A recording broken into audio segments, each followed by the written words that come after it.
ॐ ज्ञानतिमिरान्धस्य ज्ञानञ्जनशलाकया चक्षुरुन्मिलितं येन तस्मै श्रीगुरुवे नमः। नमो विष्णुपादाय कृष्णप्रेष्ठाय भूतले श्रीमते भक्तिवेदान्त स्वामिन्निति नामिने।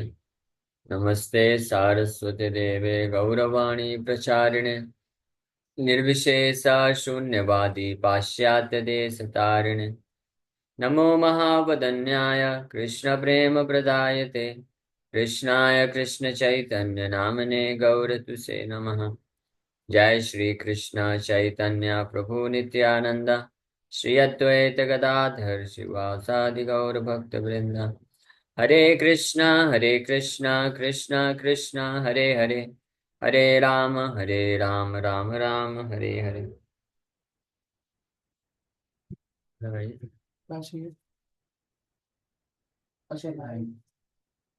हरे कृष्णा। तो आप सभी भक्तों का हार्दिक स्वागत है आज के गौर कथा में। प्रति रविवार को हम लोग श्री चैतन्य भागवत से गौर कथा चर्चा करते हैं। तो हम लोग चर्चा कर रहे हैं चैतन्य Bhagavat Madhya Khanda 6th chapter the lord's meeting with Advaita Acharya. तो अद्वैता आचार्य से मुलाकात होती है। तो अद्वैता आचार्य को शांतिपुर से बुलाने के लिए भेजते हैं श्री चैतन्य महाप्रभु रमाई पंडित। रमाई पंडित अद्वैता आचार्य को इन्फॉर्म करते हैं कि श्री चैतन्य महाप्रभु जो है आपको याद कर रहे हैं। अद्वैताचार्य ये खबर सुन के बहुत ही प्रसन्न हो जाते हैं और फाइनली आते हैं भगवान श्री चैतन्य महाप्रभु से मुलाकात करने के लिए। तो जब प्रवेश करते हैं तो देखते हैं भगवान अद्वैताचार्य का इच्छा था कि भगवान अपने भागवत तत्व को प्रकाशित करें। तो अद्वैताचार्य आके नंदन आचार्य के घर में छुप जाते हैं और रमाई पंडित को बोलते हैं कि आप बताना नहीं कि मैं आया हूँ। रमाई पंडित जाते हैं जैसे श्री चैतन्य महाप्रभु के सामने। तो महाप्रभु बोलते हैं अच्छा आ गए हो, और नाड़ा भी आ गया है, वो उधर छुपा हुआ है, उसको लेकर आओ। और जब रमाई पंडित जाते हैं अद्वैताचार्य को सूचित करते हैं कि महाप्रभु तो सब कुछ जान चुके हैं और वो आपको बुला रहे हैं। तो अद्वैताचार्य बड़े आनंद पूर्वक आते हैं और उसी दौरान महाप्रभु अपने आप को अद्वैताचार्य का जो इच्छा था श्री चैतन्य महाप्रभु के ऐश्वर्य को देखने का, उस ऐश्वर्य को लेके बैठे हुए हैं और सभी अपने दास दासियों को आज्ञा दे दिए। श्रीवास ठाकुर भगवान चैतन्य महाप्रभु का संकेत प्राप्त करके, इच्छा जान करके सारा पैराफर्नेलिया वर्शिप का, पूजा करने के सारे आर्टिकल इकट्ठा कर लिया और सब अलग अलग भक्त लोग जो अपनी अपनी सेवा को करने लगे। महाप्रभु बैठे हुए हैं सिंहासन में भगवान भगवत आवेश में। सो अद्वैताचार्य उधर वहां से रमाई पंडित से जब सुनते हैं तो बड़े ही आनंदित हो जाते हैं। सुनी आनंदे भाष्य अद्वैताचार्य आइला प्रभुर स्थान सिद्ध हैलाकार। दूरे ठाकी दंडवत करिते करिते शास्त्री के आयशे स्तव पढ़िते पढ़िते। दूर से ही भगवान को देखे जैसे ही तो दंडवत करते करते आए। दंडवत प्रणाम, दंडवत परिक्रमा जैसे करते हैं ना वृंदावन में गोवर्धन की, तो वैसे ही दूरे ठाकी दंडवत करीते करीते, दंडवत करते करते अपनी पत्नी के साथ आ रहे हैं और शरीर से दंडवत कर रहे हैं और जिह्वा से सारी स्त्री की आई से स्तव पढ़िते पढ़िते, स्तव प्रार्थना पढ़ते पढ़ते आ गए। पाइया निर्भय पद आइल सम्मुखे निखिल ब्रह्मांडे अपरूप वेश देखे। जैसे ही वो भगवान के सम्मुख आए इमीडिएटली भगवान के चरण कमलों में समर्पण कर देते हैं, जो कि समस्त जगत को अभय प्रदान करते हैं। और अपरूप वेश देखे, भगवान के बहुत ही सुंदर मैचलेस ब्यूटी, बहुत ही सुंदर रूप का दर्शन किए, जो सारे ब्रह्मांड को क्या करता है, आकर्षित करता है। विच एनचैंट्स द एंटायर यूनिवर्स। निखिल ब्रह्मांड अपरूप वेश देखे, सारे ब्रह्मांड को आकर्षित करने वाले रूप का दर्शन किए। इस संसार में व्यक्ति तब तक किसी अन्य के रूप सुंदरता से आकर्षित होता है जब तक भगवान की सुंदरता का एक झलक नहीं मिल पाता है, तब तक वो अन्य व्यक्ति के से आकर्षित होता है। इस संसार में व्यक्ति तब तक अपना हृदय अन्य व्यक्ति को देता है, आकर्षित होता है या प्रेम रखता है, आसक्ति विकसित करता है, जब तक भगवान के बारे में उसको पता नहीं रहता है, भगवान किस प्रकार से। तो भगवान इतने आकर्षक हैं, इतने सुंदर हैं, इतने मनमोहक हैं कि भगवान भगवान को भी आकर्षित कर लेते हैं। हाँ, भगवान भगवान को भी आकर्षित कर लेते हैं। अद्वैताचार्य कौन है? महाविष्णु है। महाविष्णु भी आकर्षित हो रहे हैं। जो महाविष्णु रमा से आकर्षित नहीं होते, लक्ष्मी से आकर्षित नहीं होते। जब लक्ष्मी समुद्र मंथन के के बाद प्रकट हुई थी, तो सारे जितने भी देवता, असुर, राक्षस, किन्नर, ये सब जो है बड़े मोहित हो गए थे, बेहोश खा खा के गिर रहे थे सब। और सब के सब बिल्कुल ललायत हो गए, अरे मुझे चाहिए, मुझे चाहिए, मुझे चाहिए, सब अमृत अमृत सब भूल गए और लक्ष्मी के पीछे भाग रहे हैं। तो लक्ष्मी वरमाला लेके आ गई और सबको बोली लाइन से लग जाओ। मैं सबको निरीक्षण करूंगी, ऑब्जर्वेशन करने के बाद फिर मैं स्वयं वर, अपना वर को खुद चूज करूंगी। तो सब बिल्कुल लाइन से लग गए, बिल्कुल ठाट बाट लगा के, बिल्कुल अपने सुंदर सुंदर रूप लेकर के, अच्छे अच्छे वस्त्र पहन करके, और खड़े हो गए। और सब के सब जो है बिल्कुल इच्छा रख रहे थे, आकर्षित हो रहे थे, लक्ष्मी हमारे ऊपर वर डालेगी, वर डालेगी। एक एक करके लक्ष्मी माता निकलते जा रही है।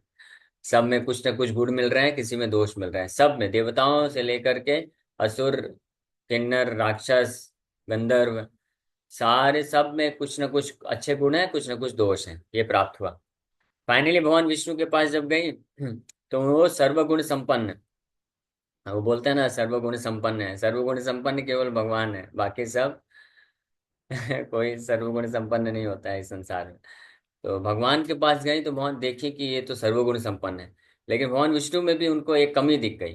दोष नहीं बोलेंगे, लेकिन अपनी तरफ से एक उनको कमी लगी कि ये भी अगर हो जाता तो अच्छा रहता। वो क्या कमी लगी उनको? हाँ, कि जहाँ सारे देवता, असुर, राक्षस, जितने भी प्रजाति के लोग हैं, सबका ये तीव्र इच्छा था कि माता लक्ष्मी के साथ उनका विवाह हो जाए, लक्ष्मी को प्राप्त कर लें। लेकिन यहाँ पे भगवान विष्णु है, नारायण है, बिल्कुल प्रसन्नचित्त मुद्रा में विराजमान है, कोई टेंशन नहीं है। उनको कोई आसक्ति ही नहीं है, कोई लेना ही देना नहीं है। लक्ष्मी तुमको वर पहनाना पहनाओ, नहीं पहनाना तो कोई दिक्कत नहीं। यानी उन भगवान आत्माराम है, भगवान को कोई ऐसे आकर्षण नहीं है लक्ष्मी की सुंदरता से। भगवान लेकिन आकर्षित होते हैं माता लक्ष्मी के सेवा भाव से। तो जब माता लक्ष्मी को पता चला कि नारायण को आकर्षित करने के एकमात्र उपाय है कि इनको सेवा करना, सेवा के भाव से आकर्षित होते हैं, तब से माता लक्ष्मी क्या कर ली, अपनी जगह बना ली, फिक्स कर ली, कहाँ पे? भगवान के चरण कमलों में। और निरंतर सेवा करते रहते हैं कि ताकि सेवा के भाव से आकर्षित हो जाए। तो भगवान नारायण, जो कि माता लक्ष्मी से भी आकर्षित नहीं हुए, वो भगवान नारायण महाविष्णु अभी अद्वैताचार्य के रूप में आए हैं, भगवान कृष्ण की सुंदरता से आकर्षित हो रहे हैं।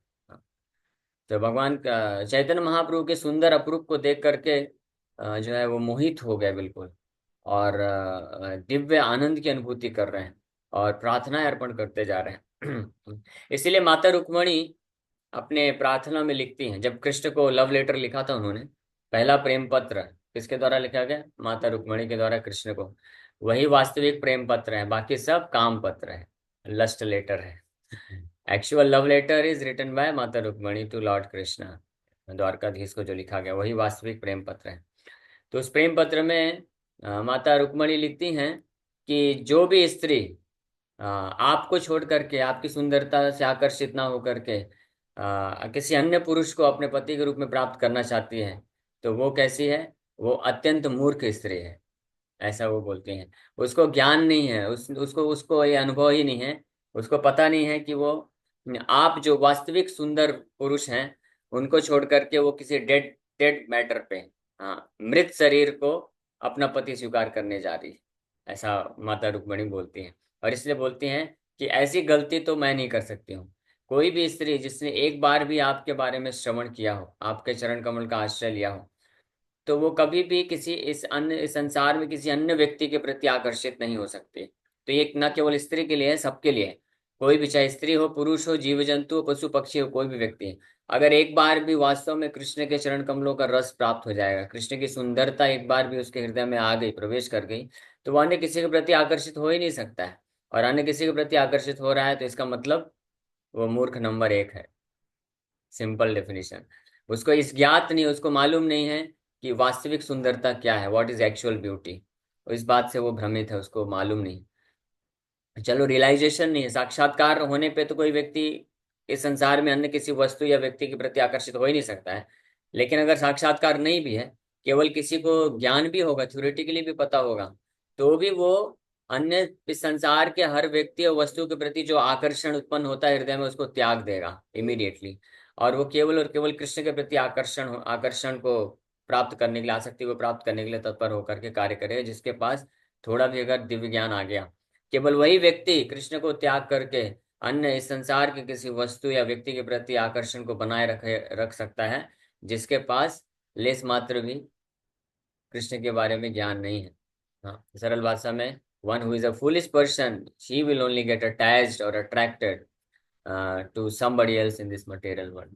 किसी अन्य व्यक्ति के प्रति आसक्ति, आकर्षण हो सकता है, लेकिन केवल एक मूर्ख व्यक्ति ही है जो उस आसक्ति और आकर्षण को आगे बढ़ाएगा। जो थोड़ा भी बुद्धिमान होगा वो इमीडिएटली क्या कर देगा, हम्म, उसको कट कर देगा और कृष्ण के प्रति कैसे आकर्षण बनाना है इसको, इसके ऊपर विचार करेगा।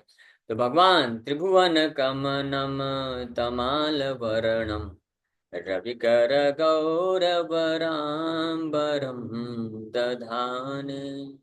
तमाल वर्णम त्रिभुवन कमनम, पूरे त्रिभुवन को मोहित करने वाले भगवान इतने सुंदर हैं। तो ऐसे भगवान के सुंदर रूप का दर्शन अभी कौन कर रहा है?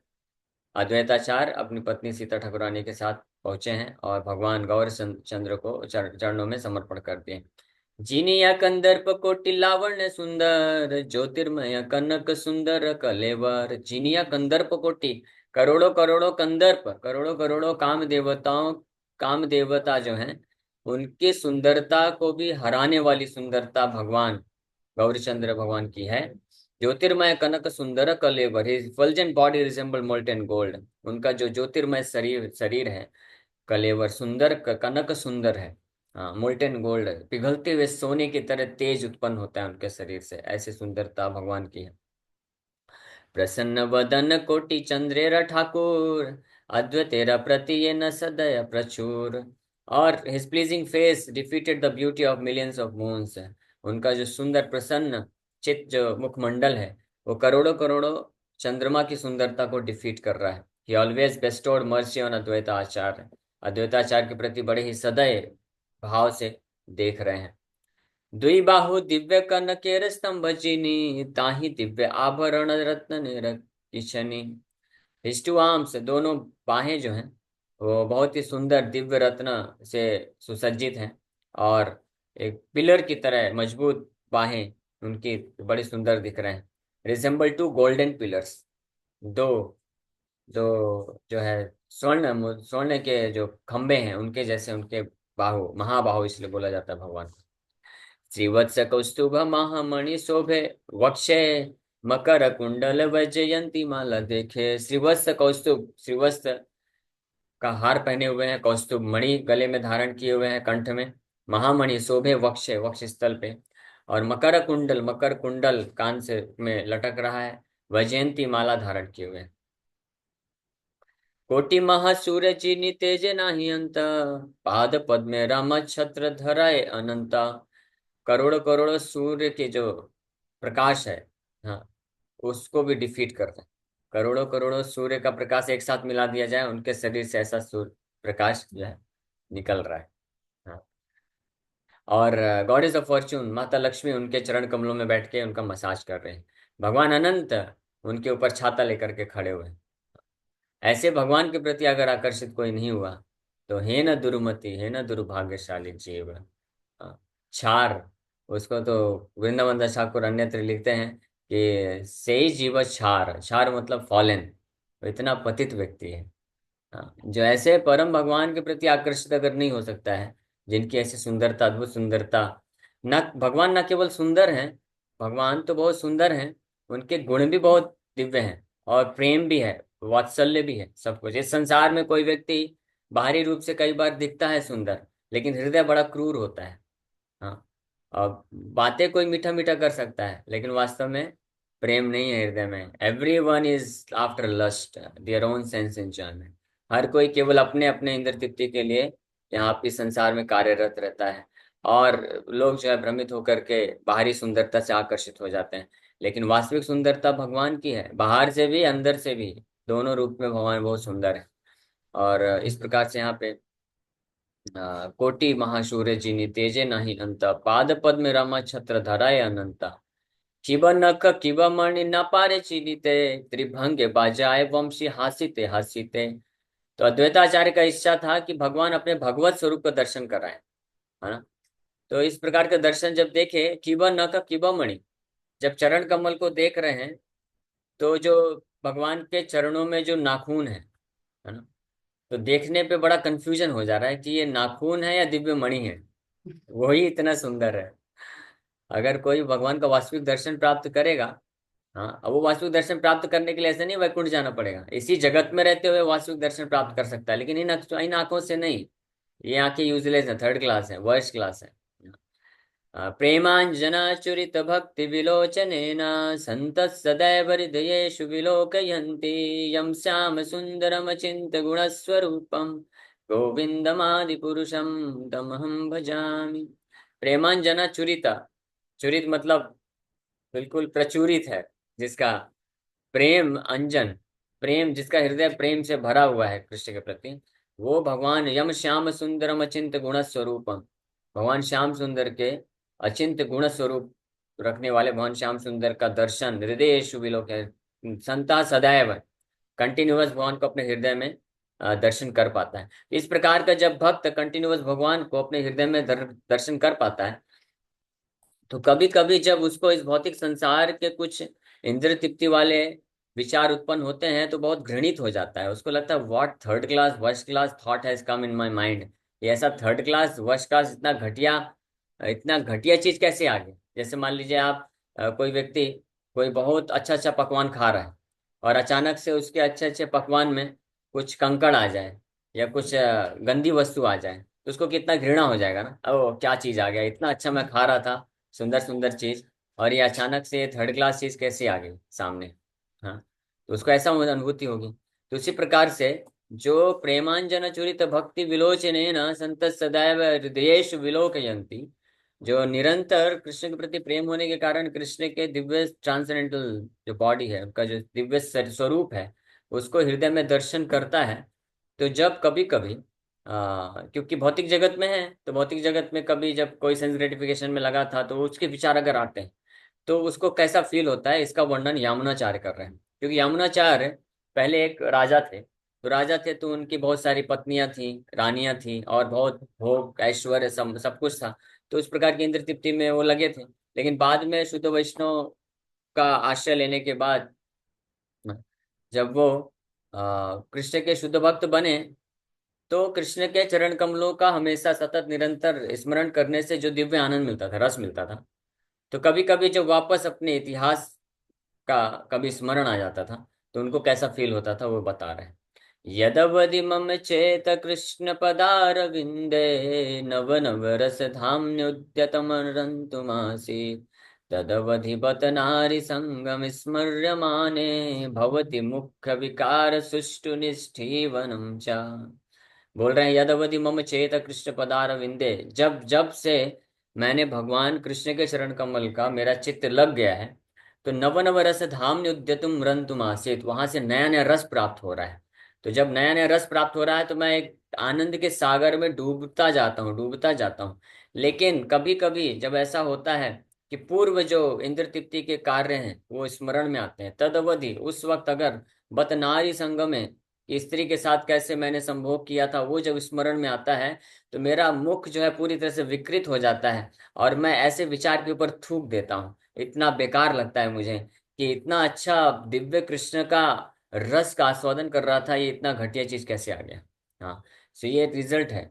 हाँ, एक देखिए, एक थोड़ा एग्जाम्पल क्रूड लग सकता है, लेकिन हमको वास्तविकता बताने में हेजिटेट नहीं करना चाहिए, ताकि हम समझें कि इस भौतिक संसार का जो भी सुख है, भौतिक सुख, हाँ, जो कि अल्टीमेट जो भौतिक सुख जो है कल्मिनेट होता है सेक्स लाइफ में। हाँ, तो वो उतना भी तीव्र प्रकार का जो भौतिक आकर्षण है इस संसार का, वो इस उसकी स्थिति इतनी तुच्छ है कि जो भक्त कृष्ण के चरण कमलों का वास्तविक रूप में स्मरण करता है, रस प्राप्त करता है, तो उसके लिए वो बहुत तुच्छ लगता है। वो पूरी तरह से उससे डिटैच हो जाता है, विरक्त हो जाता है, कभी उससे आकर्षित नहीं हो सकता है। और this is the test of spiritual advancement. ये वास्तविक में आध्यात्मिक जीवन में प्रगति का ये टेस्ट है, लक्षण है।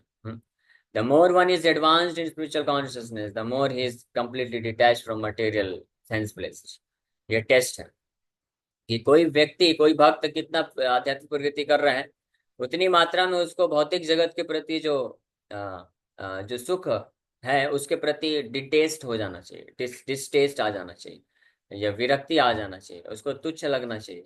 हाँ, अनलाइकिंग उत्पन्न हो जाना चाहिए, इंटरेस्ट खत्म हो जाना चाहिए, रुचि नष्ट हो जानी चाहिए। हाँ, भौतिक संसार के सुख को भोग करने के प्रति जो है रुचि नष्ट हो जानी चाहिए। ये टेस्ट है।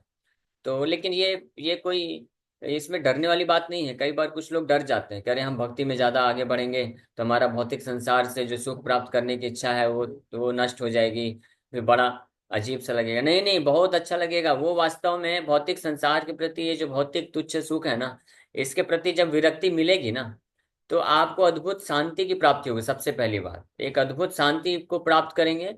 और कृष्ण के जो चरण कमल का वास्तविक रस को जब हम आस्वादन कर सकेंगे, कृष्ण के नाम का जब, कृष्ण की कथा का, कृष्ण का सेवा करने का, कृष्ण के चरण कमलों के स्मरण का जो रस मिलेगा, उससे हमारा हृदय पूरी तरह से आनंद से भर जाएगा। तो हमको कभी ये विलाप नहीं करना पड़ेगा, अरे मेरे से ये छूट गया, ये छूट गया है ना। अभी जैसे उदाहरण के लिए, हम लोग अभी, हम जो भी ब्रह्मचारी हैं, तो हम लोग अभी पूरी तरह से शुद्ध भक्त नहीं है। हम पूरी तरह से कृष्ण के चरण कमलों का स्मरण करके उस रस को, दिव्य रस को आस्वादन नहीं कर रहे, लेकिन हमने जस्ट प्रयास किया।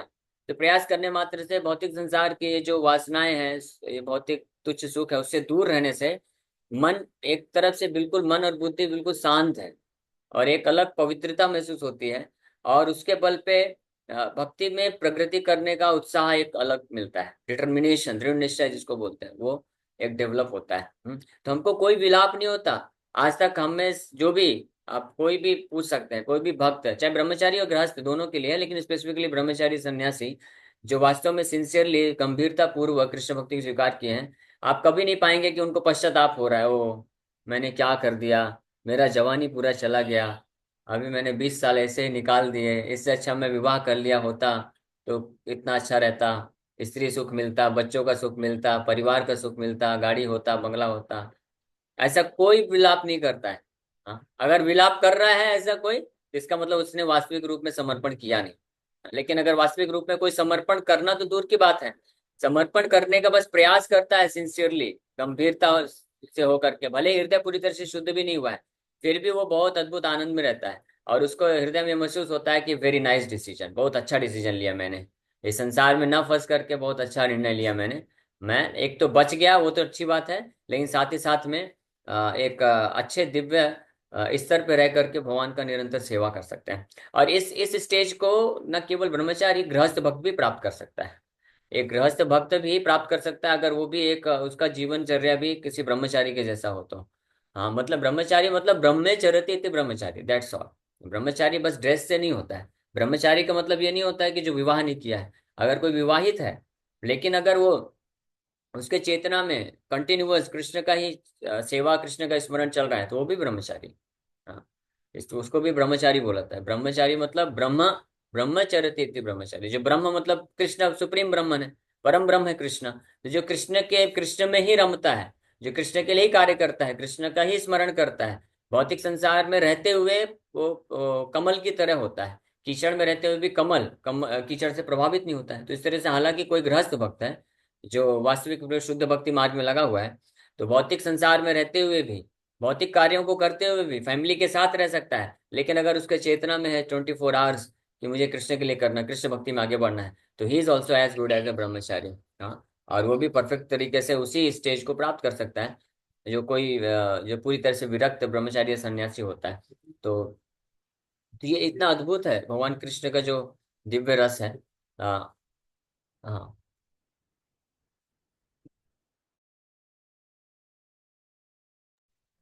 सो भगवान की दिव्य सुंदरता की हम लोग बार चर्चा कर रहे थे कि भगवान के अगर चरण कमल का कोई दर्शन करता है, उनके नख का दर्शन करता है, इतना सुंदर, इतना आकर्षण होता है कि उसके ऊपर बढ़ ही नहीं पाता है।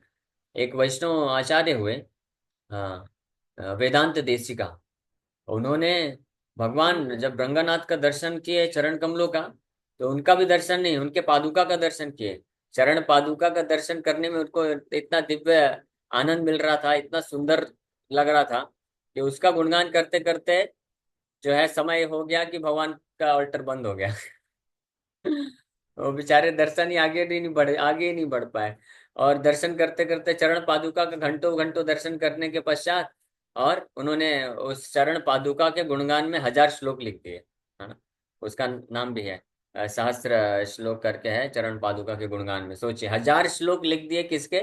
भगवान नारायण के चरण कमलों का स्लीपर के ऊपर, पादुका के ऊपर, है ना। इस संसार में कोई व्यक्ति है ऐसा? ये इतने जो रोमांटिक कवि लोग होते हैं, राइटर होते हैं, पोएट होते हैं, जो ये रोमांटिक पोएम्स लिखते हैं कि तेरी आंखें ऐसी हैं, तेरे बाल ऐसे हैं, तेरा रूप ऐसा है, वो ऐसा है, वो ऐसा है। कोई ऐसा लिख सकता है किसी, किस संसार के किसी भी व्यक्ति के चरणों में जो स्लीपर है, चप्पल चप्पल के गुणगान में कोई इतनी बड़ी कविता लिख सकता है? हाँ, 1000 श्लोकों की कविता। ऐसा कभी सुना है आपने? न भूतो न भविष्यो, 1000 श्लोक नहीं, लाखों करोड़ों श्लोक लिखे जा सकते हैं भगवान के चरणों के केवल पादुका का गुणगान करने में।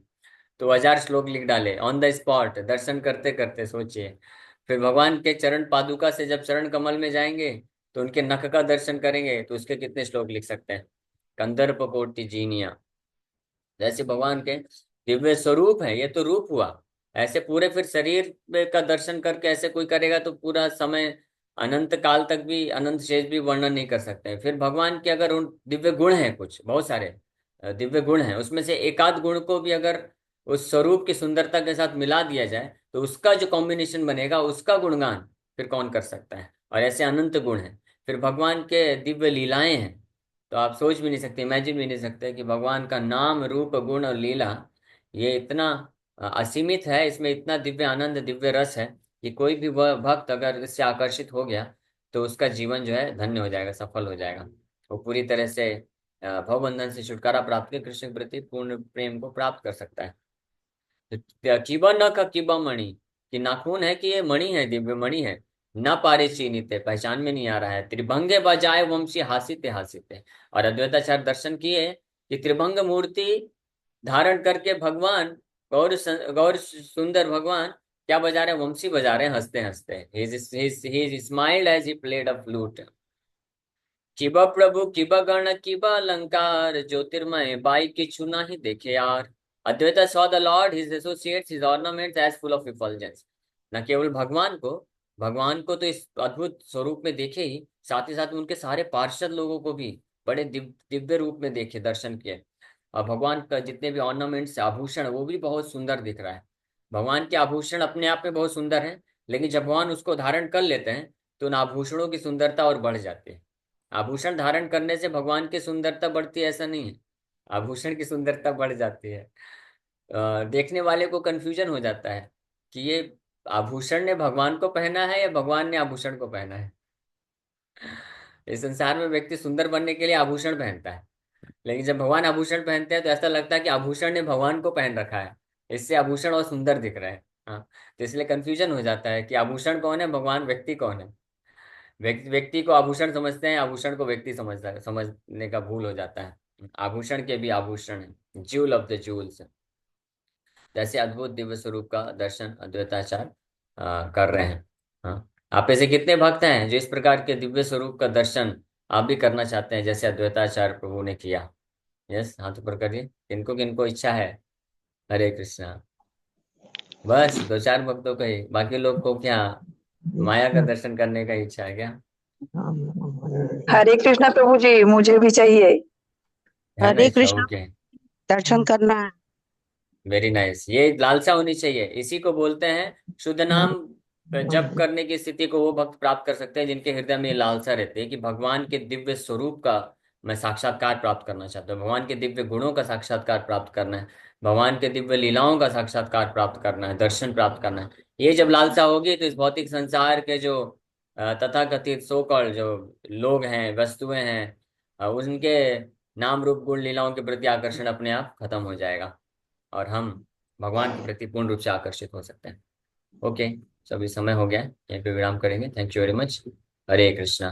तो जिन भक्तों को इच्छा है तो अच्छी बात है, और कई भक्त लोग हाथ नहीं उठाए हैं, तो उनसे भी अनुरोध है कि आप लोग सुनते रहिए, धीरे धीरे इच्छा उत्पन्न हो जाएगी। हरे कृष्णा। किसी भक्त का कोई प्रश्न है? अभी जैसे एक टॉपिक पे आप ऐसे लेक्चर नहीं ले सकते, जैसे भगवान के सौंदर्य के ऊपर हम एक सप्ताह तक कहीं बिल्कुल फिक्स हो जाए भगवान के लिए, कि हम बस एक सप्ताह भगवान को ही दे दे, उसमें संसार को गायब ही कर दें। ऐसे जैसे भागवतम हाँ, कथा एक सुनी है सप्ताह क्यों? दुंदुकारी ने। एक सप्ताह नहीं, पूरा जीवन, हर क्षण। एक सप्ताह के बाद फिर माया में थोड़ी ना जाना है। तो ये जो गौर कथा चल रही है, इसलिए हमने रात्रि को, कई भक्त लोग चाहते थे, तो रात को 9:30 से हमने गौर कथा डेली इसलिए चालू किया, क्योंकि ये संडे संडे बस होता था, तो भक्त लोग चाहते थे कि मेरा भी इच्छा था, तो इसलिए उसमें अटेंड करिए। गौर कथा जो है इसमें मोस्टली यही रहेगा, भगवान की दिव्य सुंदरता, दिव्य गुण, दिव्य लीलाओं का चर्चा चलता रहेगा। तो साढ़े 9:30 से प्रभु जी, मुझे नहीं पता 9:30 से ये कथा कब से चल रही है, मैंने नहीं देखा। रात को 9:30 से 9:30 से 9:55 तक रहता है, एवरी अच्छा, डे। डेली चल रही है, डेली? हाँ, डेली इसी लिंक पे। ग्रुप अच्छा। में, व्हाट्सएप ग्रुप में तो डाला जाता है लिंक, हाँ। और मैसेज भी। हरे हाँ, कृष्णा मैंने प्रभु। सुना नहीं है। तो मैसेज तो जाता है 9:30 बजे। हाँ, व्हाट्सएप में भक्त लोग एक्टिव नहीं।